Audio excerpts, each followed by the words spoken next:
जब वहाँ के आपस के लोग गॉसिप करते हैं तो वो क्या बोलते हैं, ये इंडियन है यार, ऐसा ही है। ये भारत के किस लेवल का पद है जिसपे आप आज इलेक्ट होके बैठे हैं? जी। एक डिप्टी मेयर का, क्योंकि यहाँ हमारा जो मेयर है उसके नीचे एक डिप्टी मेयर होता है, तो मंडी के लोग कहीं ये ना समझें कि यार ये तो डिप्टी मेयर है तो ये इतना इंपॉर्टेंस अभिषेक को क्यों दी जा रही है। 2 सीट तो ये लगभग आपका जो इलेक्शन है ये पार्लियामेंट, जो इंडिया में पार्लियामेंट लेवल का है या बिटवीन। ऑस्ट्रेलिया में लोग प्रधानमंत्री मोदी को कैसे देखते हैं? रेस्टोरेंट में भी काम करते थे अभिषेक, देखिए सुनने वाली बात है, रेस्टोरेंट में क्या काम करते थे आप ये भी बताइए। रेस्टोरेंट में हॉट डॉग भी बनाए, पोचा भी लगाया, सब कुछ साफ भी करते थे, बंद करते थे, रेस्टोरेंट को बंद करता था। मैंने न्यूज़पेपर भी बांटे, न्यूज़पेपर वाली जॉब मेरी पहली जॉब थी। द न्यूज़ रडार में आप सभी का स्वागत है। मैं हूं मुनीस सूद और आज मेरे साथ एक ऐसे शख्स हैं जो मंडी जैसे छोटे से नगर से निकले हैं और इनकी उड़ान ऑस्ट्रेलिया तक जा पहुंची है। आज देखिए एक छोटी सी उम्र में ये शख्स ऑस्ट्रेलिया में अपनी नई पहचान इन्होंने बनाई है, एक अलग पहचान बनाई है। ये पहले भारतीय हैं जो एक ग्रेटर बेंडिगो प्रोविंस है उसके ये हाल ही में नवंबर महीने में डिप्टी मेयर के पद पर इलेक्ट हुए हैं। इनकी ये जर्नी बड़ी रोमांचक रही है। इतना आसान नहीं होता है कि आप किसी विदेश में, ऑस्ट्रेलिया जैसे कंट्री में आप जाते हैं और वहाँ पे एक स्टेट में आप इतना बड़ा नाम कमा लेते हैं कि आज उसकी चर्चा पूरे विश्व में होती है। स्वागत है आपका अभिषेक जी। बहुत बहुत धन्यवाद।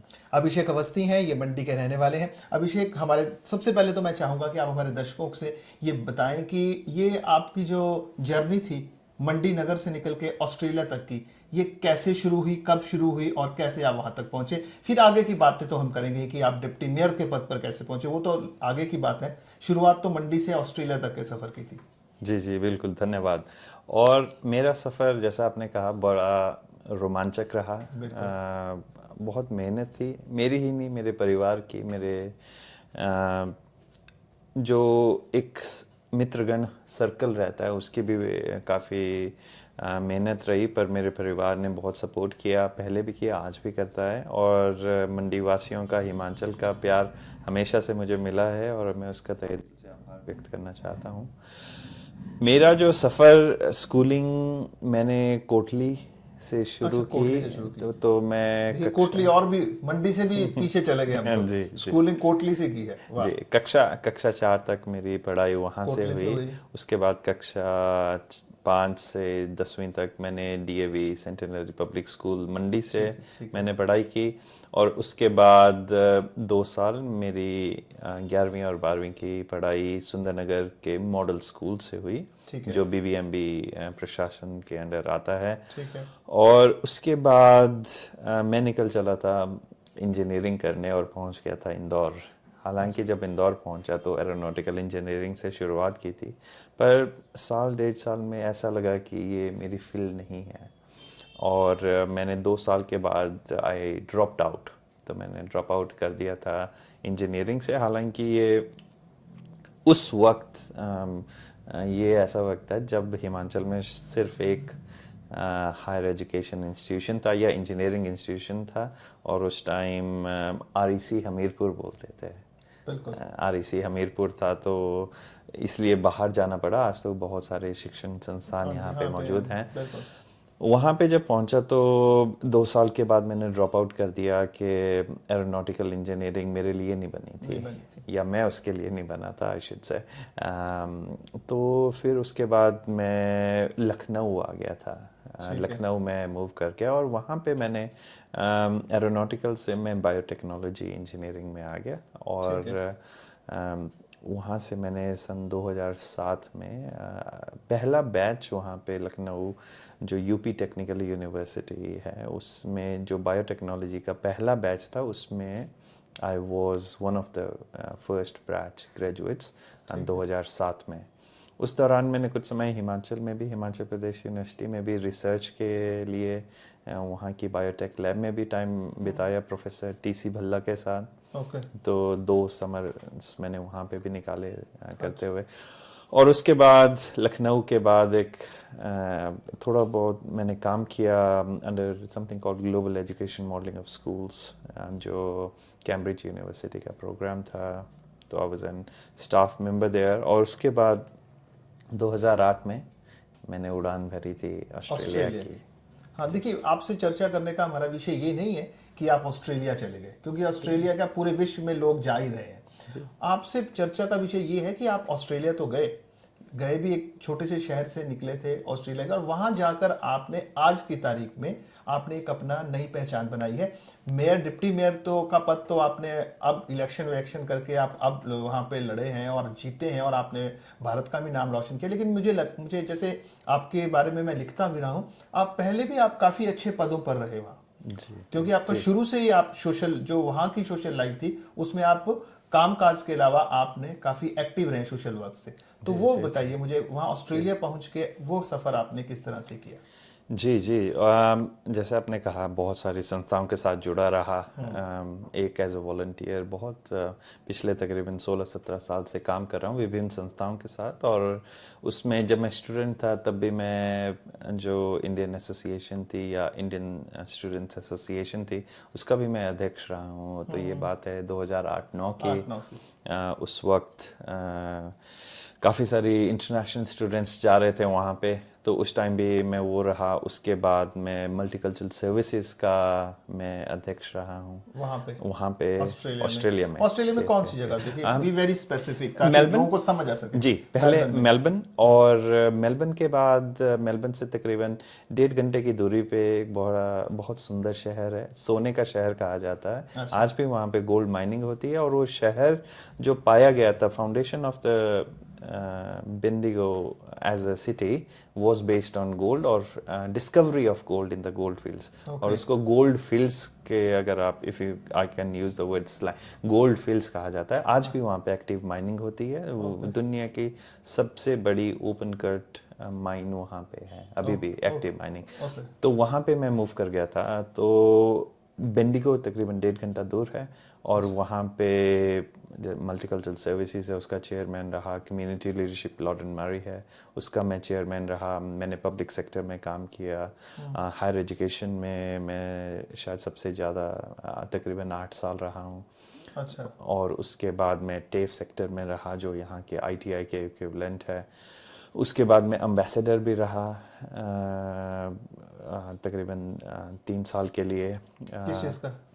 मल्टीकल्चरल VMC का, विक्टोरियन मल्टीकल्चरल कमीशन का। अच्छा, वहाँ एम्बेसडर आप रहे? जी, और बहुत सारी संस्थाओं को मैं लीड करता रहा हूँ ओवर द ईयर। अभिषेक, मैंने ये देखा है कि लोग विदेशों में तो जाते हैं, लेकिन वो आमतौर पर अपने काम तक सीमित रहते हैं, इस तरह इन्वॉल्व नहीं होते जैसे आप। मुझे लगता है आप सोशल एक्टिविटीज़ में काफ़ी छोटी उम्र से, जब आप अभी विवाहित भी नहीं थे, तब से आप सोशल एक्टिविटीज़ में आ गए थे। तो ये जो आज अब आपने इलेक्ट हुए एज ए डिप्टी मेयर, तो ये क्या तब से शुरुआत थी? कहीं ना कहीं दिमाग में था कि यार एक दिन तो मैंने यहाँ, अब मैं ऑस्ट्रेलिया में हूँ तो मैं कुछ आगे पॉलिटिकल भी लाइन भी कोई भी पकड़ूंगा जिंदगी में? पहले से इरादे थे आपके, मुझे लगता है। मेरा इरादा था जनता को सर्व करना। और आज ये नेता लोग इंडिया में भी ऐसा ही बोलते हैं।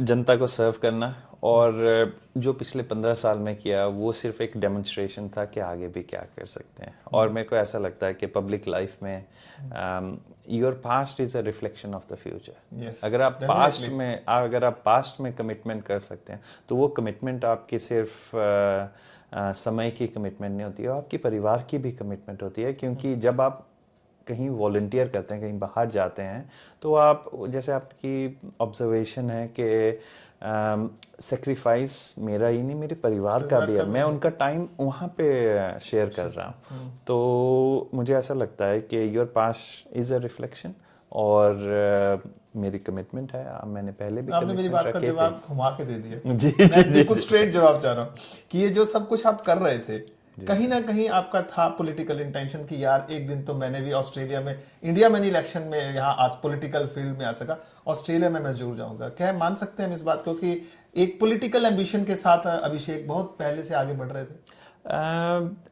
मैं अगर सच में दिल की बात बोलूँ, ऐसा कोई एम्बिशन नहीं था, क्योंकि मुझे कोई रास्ता पता नहीं था। अच्छा। मैं काम करता गया, रास्ता बनता गया, और ऐसा कोई ऑब्जेक्टिव नहीं था कि मैं ये करूँगा तो मुझे ये मिलेगा। मैं जेन्युइनली काम कर रहा था ताकि मैं सर्व करूँ। और कोई ऐसा कोई ना ही कोई मेरा बैकग्राउंड था, ऐसा ना ही वहाँ पे या यहाँ पे, एक जेन्युइन वो था कि जनता के बीच में था मैं। और काफ़ी पिछले 4-5 साल से खास तौर पे काफ़ी जैसे जो लोकली बोला जा रहा था कि फिर रास्ता दिखाया किसने? रास्ता देखिए, फैसला तो आप खुद लेते हैं, बिल्कुल। फैसला आप खुद लेते हैं, उसमें परिवार का भी साथ होता है, क्योंकि आप जब एक पब्लिक लाइफ में होते हैं तो मेरी वाइफ यहाँ पे बैठी हुई है, तो हमने फैसला लिया। तो मैं नहीं बोलूँगा मेरा ही फैसला है, परिवार का भी फैसला होता है। लेकिन ये चुनौती तो काफ़ी बड़ी थी, क्योंकि जैसा हमने पढ़ा है इंडियन पॉपुलेशन जहाँ पे आप रहते हैं बेंडिगो में, आई थिंक 2%, 1.1 1.1, तो 2 से भी कम प्रतिशत है। वहां पहुंच के इतना बड़ा फैसला लेना और फिर जीतना, ये आप अपने में काफी बड़ी बात है। फिर आप कैसे, आप 100% श्योर थे कि मैं अगर आऊंगा तो जीतूंगा भी? विश्वास इस बात का था कि मैंने मेहनत की है पिछले 15 साल में। उसी क्षेत्र में काम करते थे? उसी क्षेत्र में, मेजॉरिटी में, या उस क्षेत्र से बाहर भी। क्योंकि जब आप, मेरा ये मानना है, जब इकोनॉमिक डेवलपमेंट होती है, जब कम्युनिटी डेवलपमेंट होती है, तो वो एक परिवार, एक गली मोहल्ले की ही नहीं होती, वो पूरे शहर और उसके साथ जुड़े हुए जो सबर्ब्स हैं सबकी होती है। तो जब मैं उस शहर में, उस म्यूनिसिपैलिटी में, सिटी ऑफ ग्रेटर बेंडिगो में काम कर रहा था, तो सर्विसेज बाहर भी जाती हैं। अगर कोई टूरिस्ट मंडी आता है तो वो रास्ते में जितने शहर हैं उनसे जुड़ता हुआ, रुकता हुआ आता है। तो उसी तरह मेरी भी वही सोच थी कि अगर मैं जो हमारी ग्रेटर बेंडिगो कम्युनिटी है उसको सर्व कर रहा हूँ, तो बेनिफिट्स बाहर भी जाते हैं। तो काफ़ी सपोर्ट थी। और जो आपने कहा कि 1.1% जो वहाँ पे भारतीय पॉपुलेशन है, बहुत कम है, और जो एक्चुअली स्टेट एवरेज से बहुत कम है। तो जो मेजॉरिटी है, वो जो पॉपुलेशन थी, that is locally born and brought up population, तो वहाँ से जीतना आसान ही नहीं, बहुत मुश्किल था। क्योंकि पास्ट में आप हिस्ट्री कंगालिएगा, आपको कोई नाम नहीं मिलेगा, कोई भारतीय नाम नहीं मिलेगा। और मुझे खुशी इस बात की है कि मैं जीता ही नहीं, भारी मतों से जीता, और उसके बाद हिस्ट्री में नाम लिख दिया। अब आप बेंचमार्क काफी ऊपर चला गया, बेंचमार्क काफी ऊपर चला गया। पर एक वो कहते हैं ना कि इतिहास के पन्नों में नाम जब एक बार दर्ज हो जाता है, तो वो जीत, मैं ये कहता हूँ, मेरी ही नहीं, बहुत सारे लोगों की जीत है। पर सबसे इम्पोर्टेंट बात ये है कि भविष्य के लिए मैं आशा करता हूँ कि बाकी लोग, जो यूथ है, जो भी है, वो इस बात को लेके चलें और कॉन्फिडेंस से अपना नाम आगे करें, और भविष्य में और भी सीटें निकाल के आएँ, और भी लोग जीतें। वो मेरे लिए खुशी की बात होगी। But Abhishek, there is one thing which is coming in our mind, and I think it's in mind of many people. How did you make it happen? How did you influence the Australians? How did you make it? How did you influence those, especially the people around Greater Bendigo and all? Yes. How did it happen? Yeah. See, to make that happen, it was an effort of a lot of people. I had almost 120 volunteers helping me out through the campaign. And during the campaign, it was not only one mode of communication, there were many modes. So we launched the campaign about 3 months before the elections. And when we launched the campaign, we ran like a video campaign. We ran campaign, advertising campaign with big go-flutes, with pamphlet distribution. They supported you, the Australians? They But did. we see when we sitting here in India and we look at Australians, we find them very high-headed. Is it so? See, that is a reality. But That's a reality. That is a reality, but that's not the only reality. There's a lot more to that. Okay. There are a lot of kind-hearted, welcoming people, and who have accepted. I'm sitting in front of you as an example that they have not only accepted me, but they have actually elected me to lead that population, to lead that city. And that is just an example that how welcoming, how accepting, inclusive the community is. And now as you're leading them, do you find the challenges? There are always challenges, and when you, as in any leadership, in any town, in any city around the world. Now, how do they see the Indians now? See, once you're elected, they see you the same way, or the things have changed? No, I am a citizen first, and then I'm an elected member, and they see me as the same. I see them as the same. I work with them. I'll continue to work with them, and they treat me as an official, as a respect that's according to any winning official. So I ये काफी हैरानी की बात है वैसे भी, और जो हमारे दर्शक सुन रहे हैं उनके लिए भी ये काफी अचंभे की बात है किसी विदेशी को एज इलेक्टेड मेंबर देखना, क्योंकि भारत में तो ये बहुत कम होता है, मेरे ख्याल होता ही नहीं है। हमारे पास कोई ऐसा लीडर नहीं है जो जन्मा कहीं ऑस्ट्रेलिया में, इंग्लैंड में, यूएसए में हो और आज हमारा नेतृत्व कर रहा हो। It's something very unique to say. In America or Britain or Australia or somewhere else, we listen that he's a man of Indian origin, African origin, this origin, that origin. But in India, we don't see all those things. Yes. So how is this different there? How do people see that? They're very welcoming and accepting, and Australia has got an history of about 200 years. Okay. And a lot of people who are in Australia, they are migrants. Whether they've migrated in last 200 years, that's okay. But they would have, if you trace back fourth or fifth or sixth generation, they would have migrated from somewhere. Okay. And we do have the only people who are native Australians are the indigenous communities over there. Okay. And city of Greater Bendigo is home to Jaja Orang and Tangarang people. Okay. So they are the indigenous people of Australia, and everyone else who is there has migrated. Their parents, grandparents or great-grandparents have migrated to Australia from somewhere in the world. अभिषेक, अब कल मैं देख रहा था जिस तरह से जो मंडी के जो म्यूनिसिपल कॉरपोरेशन है उन्होंने कल आपका स्वागत किया और आपने उस दौरान काफ़ी बातें भी कही, लेकिन एक मेरे जो दिमाग में बात चल रही थी वो थी कि जितने आसानी से आप चीज़ें बता रहे थे कि ऑस्ट्रेलिया और भारत के बीच में, चलिए मंडी की म्यूनिसिपल कॉरपोरेशन और ग्रेटर बेंडिगो के बीच में कुछ रिश्तों की आप बात कर रहे थे। जी, तो क्या ये चीज़ें इतनी आसान हैं जितना आप कहने में है कि ये सिर्फ इसलिए था कि यू आर बीइंग ऑनर्ड तो आपने कुछ कहना ही है? उनमें सत्यता कितनी है, ये कितना आसान कितना है? क्योंकि ये मामले इतने आसान नहीं होते हैं जितने कहे जाते हैं किसी भी सोशल प्लेटफॉर्म पे। जी बिल्कुल।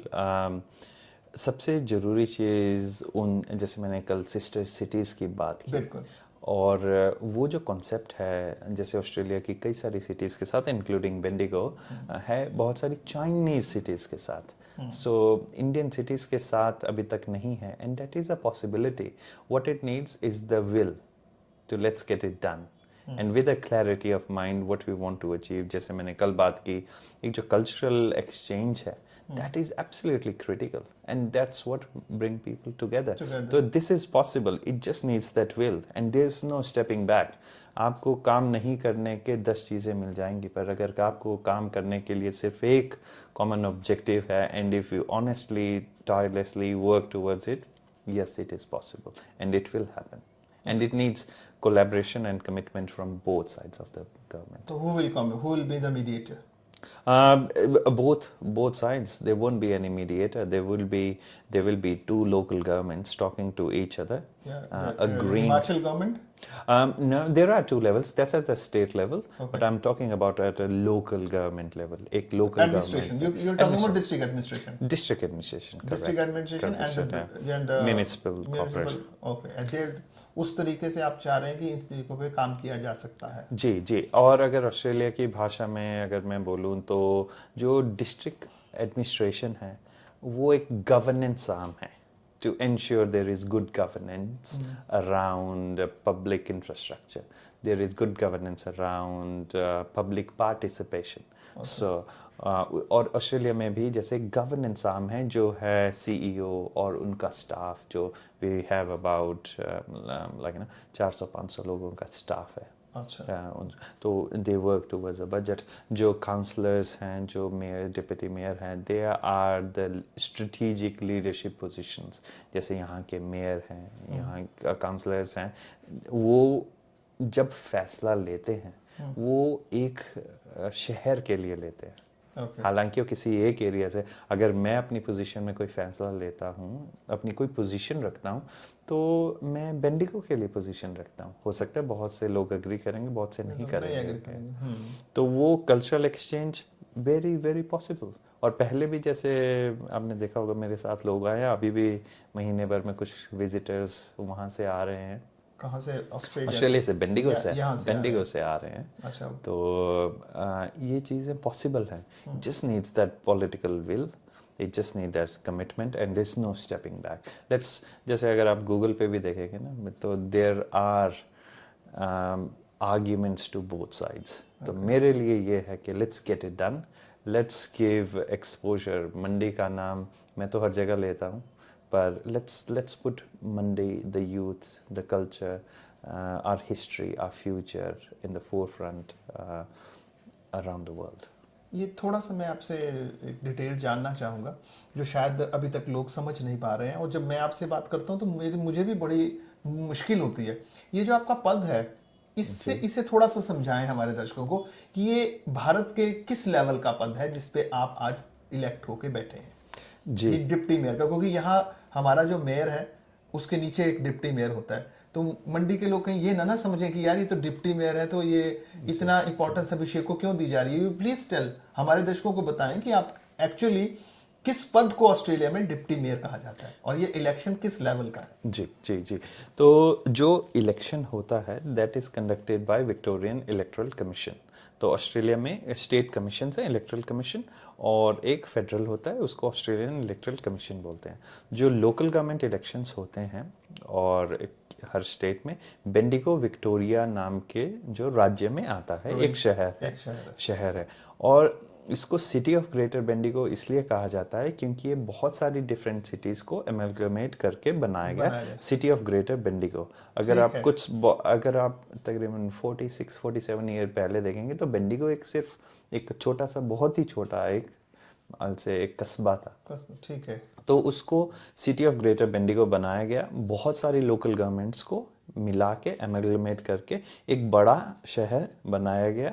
और ऑब्जेक्टिव आज भी वही है कि लोगों को सर्विस प्रोवाइड करने के लिए, क्योंकि जब बहुत सारी छोटी गवर्नेंस ऑर्गेनाइजेशन हो जाती हैं तो क्या होता है कि ब्यूरोक्रेसी में ही बहुत टाइम चला जाता है। तो एक मैनेजेबल हम ये मान के चलते हैं कि ये जो आपका इलेक्शन था, मैं इसको थोड़ा सा, जैसे एक होता है विधानसभा क्षेत्र, एक होता है पार्लियामेंट्री, ठीक है, संसदीय क्षेत्र। तो ये जो आपका इलेक्शन था, मुझे लग रहा है कि ये संसद के लेवल का इलेक्शन था, if I am not wrong. अगर आप एरिया की बात करें तो यस, जो फेडरल इलेक्टोरल बाउंड्री है उससे थोड़ी सी बड़ी है। और अगर हम जो स्टेट की बात करें तो पूरे एरिया में से 2 सीट्स आती हैं। 2 सीट्स आती हैं। तो ये लगभग आपका जो इलेक्शन है, ये पार्लियामेंट, जो इंडिया में पार्लियामेंट लेवल का है या बिटवीन लोकल, अगर हम सिर्फ एरिया की बात करते हैं तो हाँ जी, पार्लियामेंट लेवल पे, पार्लियामेंट एरिया पे। हाँ, जैसे हमारा एमपी होता है जी, ये इलेक्शन आपका उस लेवल का था। टू बी वेरी प्रिसाइज और क्लियर, हम कैसे देखें कि अभिषेक क्या है, मैं यही समझाना चाह रहा हूँ। जी जी। तो जो इलेक्टोरल सिस्टम है उसके 3 लेवल्स है। एक फेडरल लेवल, जो फेडरल मतलब सेंट्रल लेवल, और दूसरा है स्टेट लेवल, और तीसरा होता है लोकल गवर्नमेंट लेवल। तो लोकल गवर्नमेंट, तीनों आपकी पब्लिक ऑर्गेनाइजेशन है, पब्लिक बॉडीज है, who run on public rates, taxes उन पे रन करते हैं। तो मेरा जो इलेक्शन है that is a local government level. और उस पे जो, जैसे टू गिव एन एग्जांपल, जो एरिया है that is about 3000 square kilometre, which is area is equivalent to जो फेडरल इलेक्टोरल सिस्टम है। और ये जो पोजीशंस हैं ये कोई एमपी या एमएलए की नहीं होती है। अगर मैं फेडरल लेवल पे होता तो मेरे पीछे एमपी होता। हाँ, मेरे पीछे एमपी होता, पर क्योंकि जो इलेक्टोरल स्ट्रक्चर है वो डिफरेंट है, तो ये लोकल गवर्नमेंट लेवल पे हम कोई एमपी या एमएलए नहीं होता है। तो उस पे आपके जो काउंसलर्स हैं, आपके मेयर है, डिप्टी मेयर है, वो होते हैं। पर अगर आप एरिया वाइज की बात करें, if I go back to your question, काफी बड़ा रहता है। काफी बड़ा रहता है, 3000 square kilometre to be exact. हाँ ठीक है, समझ गया कि ये बड़ा इलेक्शन है आपका, कोई छोटा इलेक्शन नहीं है। इसे हम छोटे में नहीं आ सकते, हालांकि इसको एमपी एमएलए की बात नहीं की जा सकती, अपने में काफी बड़ा है। और यू हैव बहुत आगे आपकी लंबी जिंदगी है जिसमें आपकी अभी you have many heights to achieve. चलिए अभिषेक, जो आज यहाँ भारत में बैठे हैं और हम आपको देखते हैं, ऑस्ट्रेलिया में लोगों को देखते हैं, एक सबसे बड़ा प्रश्न आजकल खड़ा हो गया रेसिज्म का, जो एक बड़ा इशू है। तो इसलिए हमने देखा है कि जो वहाँ पे खास तौर पर ऑस्ट्रेलिया न्यूजीलैंड की खबरें थोड़ी ज़्यादा आती हैं, रेसिज्म बहुत भारी है। जी। और उसके हमारे जो जितने भी यूथ वहाँ जाता है, जितने भी लोग वहाँ जाते हैं, उसका बहुत ज़्यादा शिकार होते हैं. तो how do you see that? देखिए, racism is something that exists consciously and subconsciously. मैं कभी personally ऐसा I haven't been a target of any racism In Australia. in Australia. There were during election there were a few incidences which were racially motivated and targeted me, but I just ignored. I had a positive campaign to run. और मैंने उस पर concentrate किया. और जब आप public life में हैं, one thing that comes with it कि जब आप डिसीजन कोई लेते हैं, जब आप कोई बात बोलते हैं, बहुत सारे लोग उससे सहमत भी होंगे, पर बहुत हो सकता है बहुत सारे उससे असहमत भी होंगे. तो as a leader, as a strong figure, you should have that confidence and faith that the decision you have made is an informed decision based on research and evidence, not on emotional driven agenda. तो I am comfortable with it. और अगर मैं racism की बात करूँ तो that exists, but how we address it is really important. और मैंने personally कभी ये experience नहीं किया. Subconsciously अगर एग्जिस्ट किया है तो आई हैवंट नोटेड इट. और टू बी ऑनेस्ट, जैसे I work with the positive energy. If somebody is having a bad day, say something, I leave it with that person और that incident. I move on with my positive agenda. और अगर कोई किसी को, अगर मैं बोलता हूँ if somebody is not educationally aware, तो इट्स नॉट माई जॉब या and I carry that obligation कि उस व्यक्ति को मैं बदल दूं, उस क्योंकि उस व्यक्ति ने अपना एक कोई सोच के साथ आया है. That's fine. Not everyone is same as you. Not everyone is same as you. But in a broader aspect, how do you see that racism do exist, but it's from person? Do you want to say that it's from person to person? How you handle that? Yes, yeah, it does exist. Absolutely. And how do you it suggest? exists, What do you suggest to the people who are going there, who want to go there? Just ignore it. No. Ignorance helps? No. Like, You need to fight. No. As long as you're whatever you're comfortable with. Like, I will, if I feel safe and comfortable, I'll address, like, listen, you're wrong. Okay. And to give you an example, if we pull out Indian diaspora, for example, from Bendigo or Australia, their hospital or medical sector will struggle to continue. There are a lot of Indian doctors and nursing staff over there. Okay. If we pull out Indian diaspora, let's say, in a dream world, if every Indian migrant is not there, economy will crumble. And places those economies are built on sectors like international education, the settlement of migrants over there, and visitation of friends and families to their diaspora friends and families overseas. But Abhishek, आपकी बात काट रहा हूँ. You are saying migrants. ये बात सही है कि once you are a migrant, you are always considered a migrant for another 1,000 years. You never become a Australian. See, you are always talked about. See, people talk to you. People consider you as a migrant. Yes. Yeah. Then, though your daughter is born there, she is considered a migrant. Then the next generation is considered. How do people see that in that society where you live, where you work for, you spend whole your life there, and lastly you are considered a migrant? How do you see that?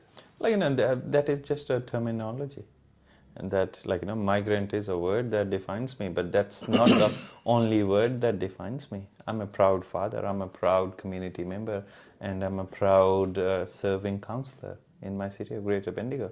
So migrant is a word that I selected or decided to use on this occasion. Okay. But I also use I'm an Indian born Australian. What do people call you? How do people see you? They call you Indians or they call you migrants? No, they'll call me my first name, and there's no legacy of my background. There's no legacy of my background. I've served on their different things. नहीं, जब लोग gossip करते हैं, ठीक ठीक, बड़ी सही बात, मैं आपसे बड़ी तीखी बात पूछ रहा हूँ जिसका जवाब मुझे लगता है कि लोग भी जानना चाहते हैं जब तक वो ऑस्ट्रेलिया या किसी विदेश में नहीं जाते। जब वहाँ के आपस के लोग गॉसिप करते हैं तो वो क्या बोलते हैं, ये इंडियन है यार, ऐसा ही है।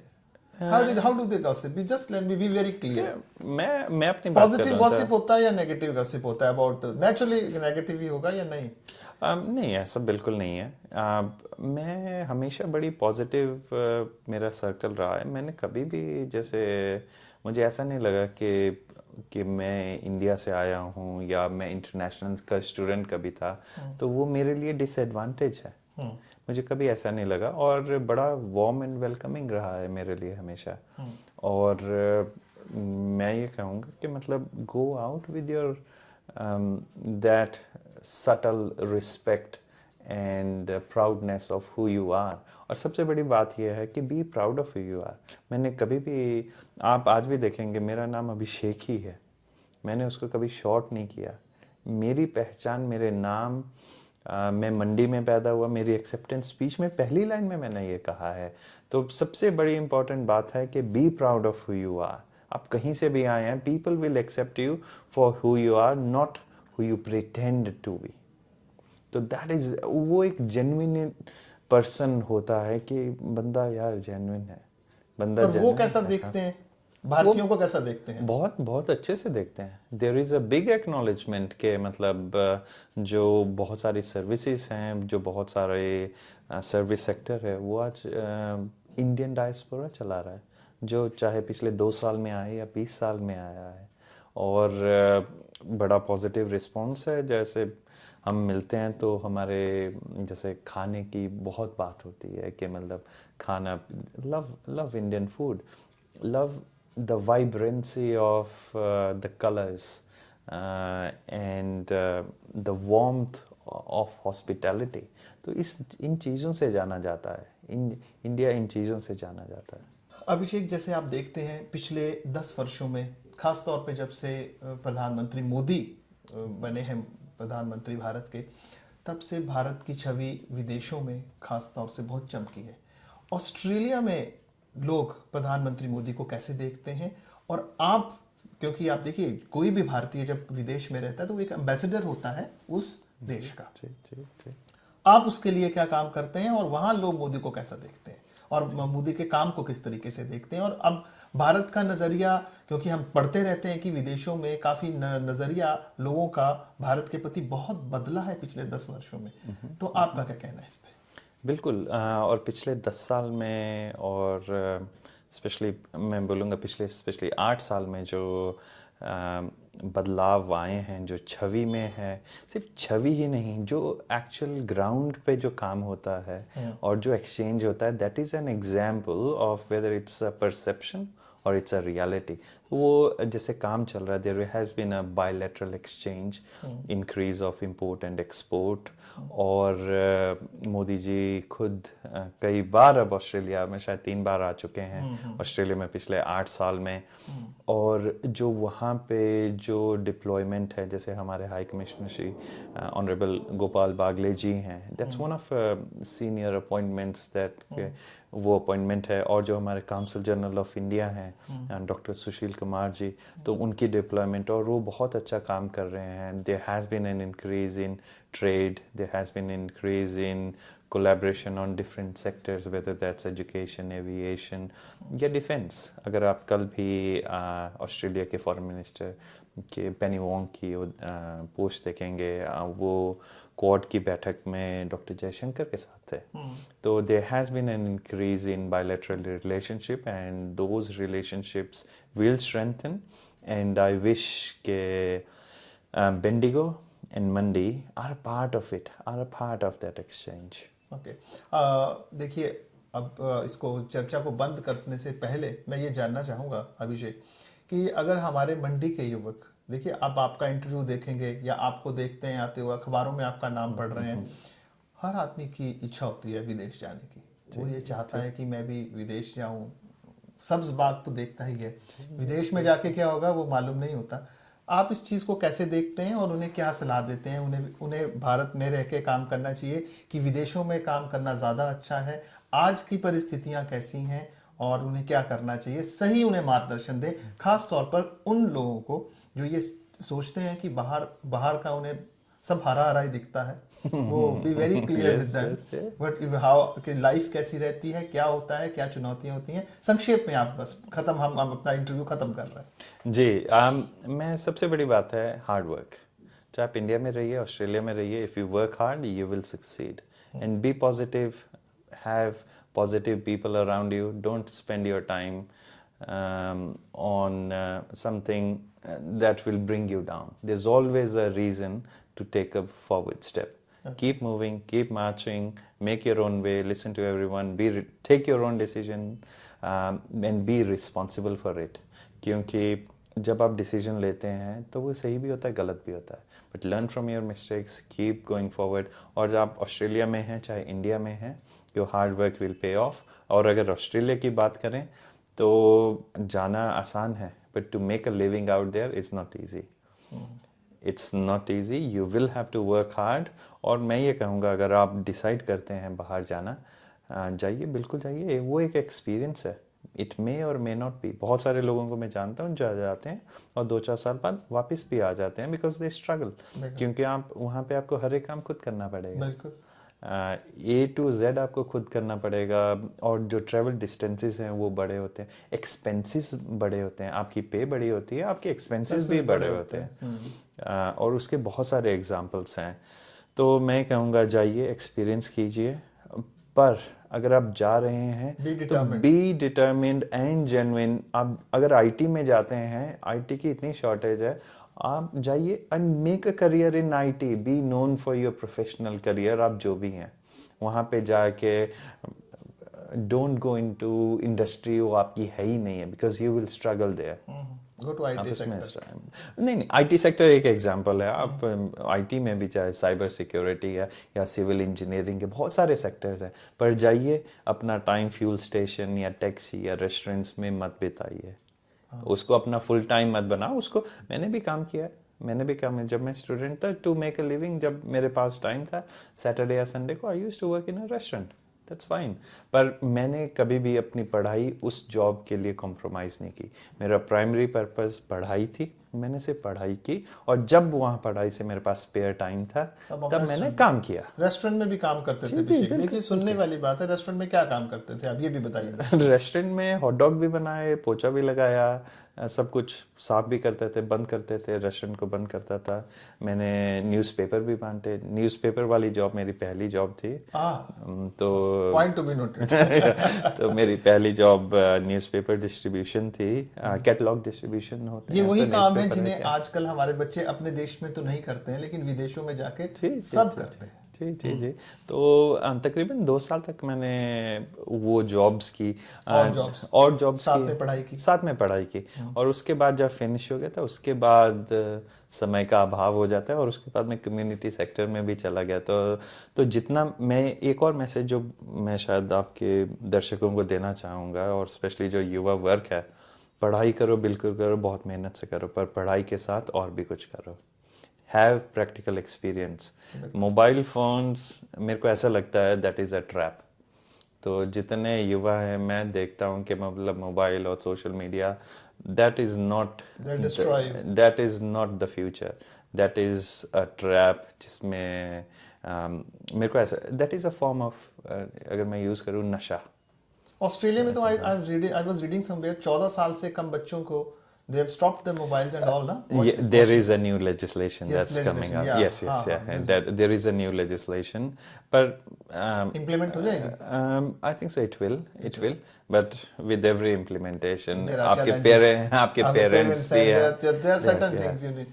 हम बच्चों को आजकल मोबाइल सेफ्टी के लिए भी तो है ना? बिल्कुल, आप यूज कीजिए। और बहुत एक्सेस है। Internet is a very powerful tool, but as long as you use that for education purposes, and वो रील्स को स्क्रॉल करना आधे घंटे या 2 घंटे के लिए, that is really disgusting. Even we do that, and we are also trapped. बिल्कुल, we need to come out of it, but it's very difficult. और वो नशा है, mobile phone. Yes, it's a नशा। चलिए अभिषेक, आपने हमारे साथ बात की, अपना इतना कीमती समय दिया, इसके लिए बहुत बहुत धन्यवाद। Thank you.